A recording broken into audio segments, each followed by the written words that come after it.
Hello everybody, my name is Alba Hatcher. I am the trainer in pink, and I know you're probably like, no Alba, you're wearing black. So I am just in my workout clothes getting ready for my workout, and I got my pink pants on though. I got this cute little like tank sports bra thing and I love it.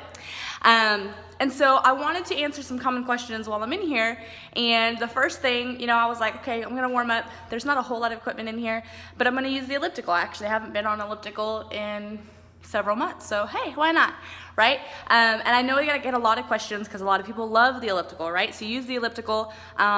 Let's say if you have bad knees, bad hip, bad back, it's a way to take off a lot of that impact. I will say though, you don't want to exhaust your energy on any cardio equipment whatsoever. So unless it's for a purpose, right? So, because I have ladies that will be like, oh, but I do 45 minutes, I do an hour, I do an hour and a half, all in the elliptical. I'm like, well, are you crazy? Like, that's expending a lot of energy and you're not really getting a whole lot done. You may be keeping your body like, well, I want to burn fat. And so, in order to keep my heart rate in the fat burn zone, that's what I do. Whoa, whoa, whoa. Who said that you have to sit your butt on a piece of cardio equipment? Because let's be real, it's boring as heck. When you can easily use resistance, use body weight, use weights, and you can still keep your heart rate in a fat loss zone, and you get more benefit out of it. So, yeah, duh.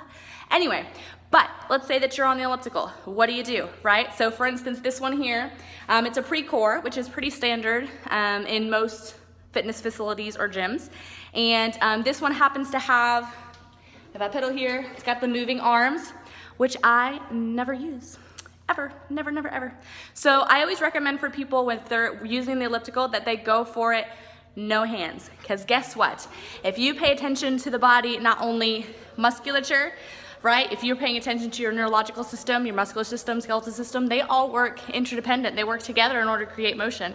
So why not make them work to the fullest? You will actually get your heart rate up higher if you're not holding on to something. So here I am, whoop, hands free, and on the elliptical, pedaling away, okay?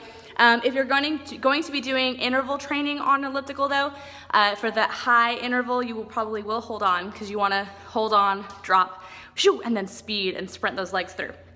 So if you're on here, right, so if you have options of, I'm stepping down here, bloop.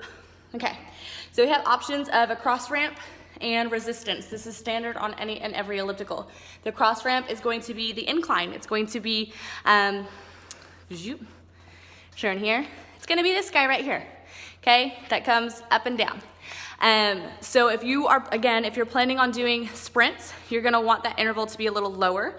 There's also a difference in what muscles get worked when you change the incline on the cross ramp. And then if you have certain injuries, then you'll adjust that as well. If you have specific questions, just private message me, because obviously that'll be individualized. So then resistance, I never do resistance at 0 because it's basically useless. So at minimum, do a 2 to a 3, at absolute minimum. If you can do more than that and it feels comfortable, do it.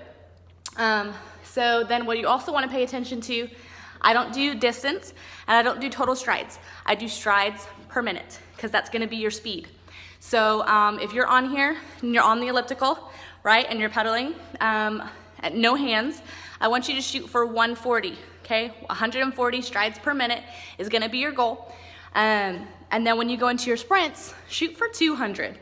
And some of you are gonna be able to go way above that, and some of you are gonna be like, ooh, that's really hard, and it's a challenge. That's amazing, so do that challenge. But that's my tip for you guys for today. If you are on the elliptical, don't use it for to exhaust your energy, calling it I'm doing my cardio for the day, when you have so many options and so much funner options.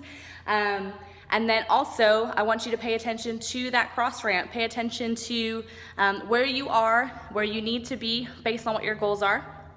If you're wanting more booty, you'll go higher. If you're planning on doing sprints, you'll go lower. Okay, simple guideline there. And then 140 strides per minute, no hands. Challenge that neurological system just as much because your heart rate will actually go higher. So neuromuscular, neuromusculoskeletal, okay? It all works together. So challenge it, make it work. That's the whole point that you're here. Enjoy. I love you guys. Mwah.